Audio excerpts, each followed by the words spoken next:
Hi, everyone. Oh, great. So I'm Anastasia, and I'll be talking about DAO governance challenges. There are quite a bunch, but the ones that I want to talk about is how to make one token, one vote work. So I guess everyone knows what a DAO is. Just a disclaimer here, I asked for a very synthesized version ChatGPT, and this is what I got. I think it's pretty good. So it's an organization that operates through blockchain-based smart contracts. It is governed by its members instead of a centralized authority. I think pretty much this sums it up. Again, we have DAOs that call themselves DAOs. They're just a multi-sig. I'm also like part of some of those. You can it can be way wider. What autonomous means, what like decentralized means, and so on. But still, like just shortly. So what DAO governance is? It refers to the set of processes, mechanisms, and rules that govern its operation and decision making, especially decision making. So currently we have like DAOs have various governance models, including token voting, the most common one, liquid democracy, which is basically representative democracy and direct democracy put together and made work for DAOs, holographic consensus, multi-sig voting, conviction voting, quadratic voting, a lot of more. And I'm sorry if I'm not like saying all, like putting them all here. It's there are many that have been conceptualized at the moment, many that have been tested, implemented, and so on. Some worked, some didn't. We also have, for example, rage quitting, which I haven't added just because it's a topic of its own. Moloch DAO introduced it back in 2019, and probably you heard a bit more from Ivan here at his, during his talk. But I will focus on the challenges that token-based voting has, because currently, to date, it is the most common, most implemented type of governance model. So, what is token-weighted voting? It is, basically it means that one's voting power is directly proportional to the number of tokens this person votes, this person holds, sorry. So basically it is, this is what one token, one vote means. It most often has a DAO most often has a quorum. Decisions are, for a decision to pass, it requires a minimum amount of tokens, of token holders to vote. And it faces some major challenges. So one of them is the so-called plutocracy. We have whales, the token wealthy agents, so they can be individuals or other entities that can easily sway the vote in their favor, ignoring the voices of the smaller shareholders. This, of course, leads to centralization and also to voter apathy, which is another one. So you have different variations of how whales can manipulate the vote in a way. Not that it's even manipulation. It's just one of the problems of having a pure token-weighted voting. So voter apathy, token holders may not participate in voting due to the cost or lack of incentives, and by cost I don't mean only the financial cost, but time, human hours, like contribution and so on, like attention even, just to go and read and figure out what the proposals are. Like generally, in this model, the cost-benefit ratio is pretty low. And this can lead to disproportionate influence of active voters, the loud majority problem. It leads to the free rider problem as well. So, for example, I know there are a bunch of people with way more tokens than I have. I know that they're gonna vote. They'll basically decide the vote, so why even bother, right? And like this one, I just put it's not a term. I've just described the problem in my own terms, in my own way, voting power and liquidity. So since tokens generally can be purchased, individuals or groups can accumulate tokens before a vote to pass it and then dump them. Or there is another thing that I actually learned recently, that you can also, like, you have bribery as a service in a way. So there are entities, like groups of people, that are big token holders. One can, like, I want to pass a vote, for example, in a DAO, I don't have enough tokens or supporters and so on. I can just go and pay, basically rent those tokens and those votes just for this vote to pass, and that's it. So those are like the main challenges. Basically what we're, like, with the DAO space evolving, with more and more people getting into the space, and like there are over 4,000 DAOs at the moment, maybe even way more. Again, I asked an AI to count them for me, but still, the basic dilemma that we're the most prominent one that we're trying to solve at the moment is between scalability, so being able to make decisions effectively with more and more participants joining, and resilience to malicious attacks or just, you know, malicious behavior. So there are a bunch of commonly discussed solutions. Like, again, I'm not rating those. Not all are, you know, for example, fair token distribution is not a thing in its own. Like, there are a bunch of DAOs that are currently experimenting with some, doing some hybrid models and so on. So just to stop at a few. So a fair token distribution would mean basically distributing tokens by rewarding various DAO contributors, not only financial capital ones, to ensure the token holder base more accurately reflects the relevant project stakeholders. So basically not the only contribution now being like in a token-weighted model, buying those tokens, whether it's you know, grants DAO, investment DAO, and so on. And what is being like now discussed is a fair token distribution. So basically, one getting contributor getting governance tokens based on their activity and contributions. Time lock weighted voting, again, a bunch of, like several DAOs are trying this out. For example, Curve.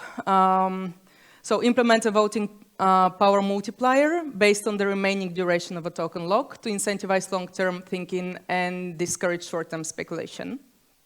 Again, in a way, it's also the, some of the main challenges in a token weighted voting. Conviction voting, I'll just go shortly, allow token holders to stake their tokens to show conviction in supporting a decision.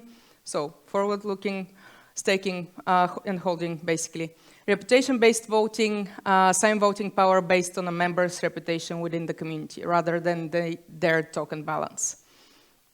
So, what I propose here, and it's more of like a concept and a framework rather than the recipe, though I would love to hear people's thoughts here. It's a model that assigns voting power based on a combination of token holdings and verifiable credentials. Like, you can call them verifiable credentials or attestation, like different projects again are testing different concepts at the moment. Members would receive those credentials based on contributions to the DAO, community participation, or other relevant behavior. And this model basically aims to give more weight to participants with commitment and or relevant expertise or experience, rather than just, you know, token-heavy agents in the space. So how it basically works? Firstly, to dissect the receive part of credentials, one can receive credentials, like, there are more or less three ways. One is my peers would give me credentials for a job well done, for example. Like Anastasia, she's very good at marketing, right?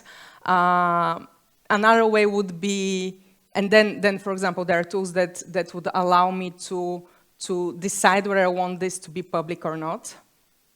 I'll get to that. Another way would be decentralized, for example, committee, multisig, whatever it is in a DAO, that would post, for example, tasks and bounties. The moment I complete the task, I would get a credential also besides, for example, tokens, what we talked about previously about the fair distribution of tokens. I'll get a credential for, Anastasia here did a very good job with, this marketing task. And the third one, me saying I'm so good at marketing, I deserve this credential, then, for example, other peers can say, yeah, that's true. So there are basically two variables here. It's not a pure reputation-based model. It's not just a pure token-weighted one. If we have one variable receiving the tokens, the governance tokens for work we've done, or we have bought some, and so on. So this is the number of votes. And on the other hand, we have the credentials, which are the multiplier of this vote. What we can do is, for example, we have a vote on something marketing related. By the way, I have nothing to do with marketing. I just gave it as an example. So. And I have credentials for being that good at those marketing tasks that I have completed, right? So my vote, then my votes, or vote, and I'll get to that, would have a multiplier of 1.1, for example, as opposed to someone that doesn't have like anything to do with marketing or doesn't have any credentials at all, which would probably mean they're just like, stacking tokens or are apathetical in whatever is going on in DAO and so on and so forth. So this is just one way to do it. So basically, again, like the tokens would be the number of votes, the credentials would be the multiplier. This could also work not only in a token-weighted mechanism. It could also work with one wallet, one person, like one person, one wallet, one vote. Like those basically are the two basic, most like fundamental ones in mechanisms in the DAO space, in DAO history. However, like I'm not even like dissecting it here because it has a lot of problems with basically Sybil resistance. And yet, credentials, if they're implemented in this like general DAO governance model, can help actually build Sybil resistance, because if I'm active, like if I have 10 different wallets, basically I'm posing as 10 different people. Officially, I should have only one vote, right? If I go and participate more, contribute, and so on, it will be very hard for me to, do it from 10 different wallets. So basically, it also helps with Sybil resistance.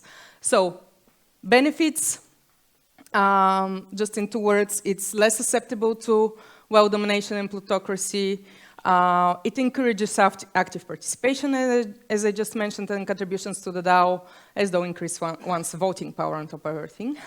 And challenges, it of course has a bunch of challenges. And again, there are many tools that are trying to solve that, or have solved it, yet to see that. It's difficult to implement, as measuring, verifying, and tracking credentials constantly and reliably is pretty complex.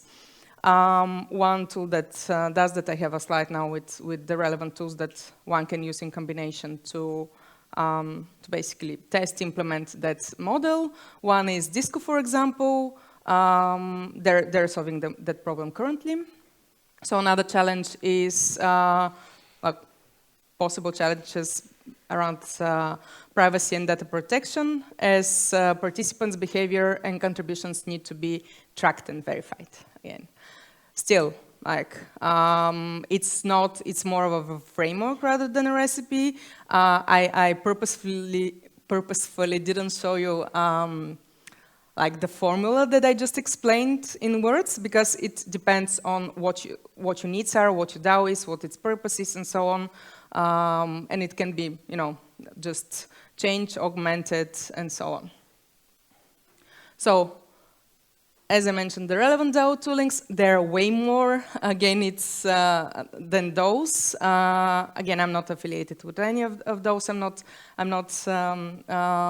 like being a marketing person here or like doing any PR, but still, DAOESCO, for example, is the one solving the credentials issue. I've just put one-liners. You can see them of who does what. So basically, a combination of several can be a great combined tool at the moment, even if you're not doing it from scratch as a developer, for example, for your own DAO.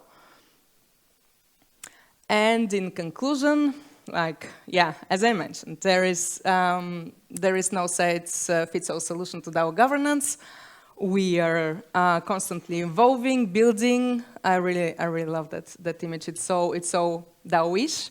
Like, just saying I have the best solution is just cannot be true, because like DAOs are different. New problems are evolving and like coming to our attention as we evolve. So we're still figuring out stuff. We're still building things, and basically that's it. Thank you so much. Yes.